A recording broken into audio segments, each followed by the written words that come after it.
What do you get when you have an unpopular president and tens of Democrats running against him? One would think you get advantaged Democrats, but the latest YouGov polls suggest that's not the case at all. It may be early days in the 2020 presidential election, but that YouGov poll just out is one that won't make Democrats very happy, to say the least. That's because this poll was on net favorability scores, and not a single declared candidate has a net positive rating with the American people. The leaders in the clubhouse are Pete Buttigieg and Kamala Harris, both at 0. From there, we get Amy, I abuse my staff Klobuchar at -2, Cory, look at me I'm a vegan Booker at -4, and Julian Castro at -5. Kirsten Gillibrand and John Delaney are at -6, and two of the heavy hitters in Elizabeth Warren and Bernie Sanders come in at -7.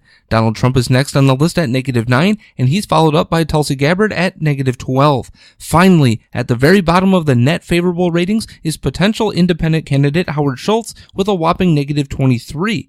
What should we make of all of this? First, if you're Donald Trump, this is a good piece of news. It means Americans aren't really responding well to anyone on the Democratic side of the aisle as of yet. Trump can compete well in the next election if this keeps up. On the flip side, this also indicates that many of the supposed frontrunners on the Democratic side aren't well liked by the American electorate, to say the least. Also, who in the hell are John Delaney and Pete Buttigieg? And I follow this stuff pretty closely. What will be interesting to see is how these numbers look once Joe Biden gets in the race. My guess is that Biden starts in the positive category, but as his policies take center stage and Trump gets to remind America of just how creepy Uncle Joe really is, that will all change. This has been By the Numbers. I'm Andrew Coppins, and you can follow me on Twitter at The Coppins Show.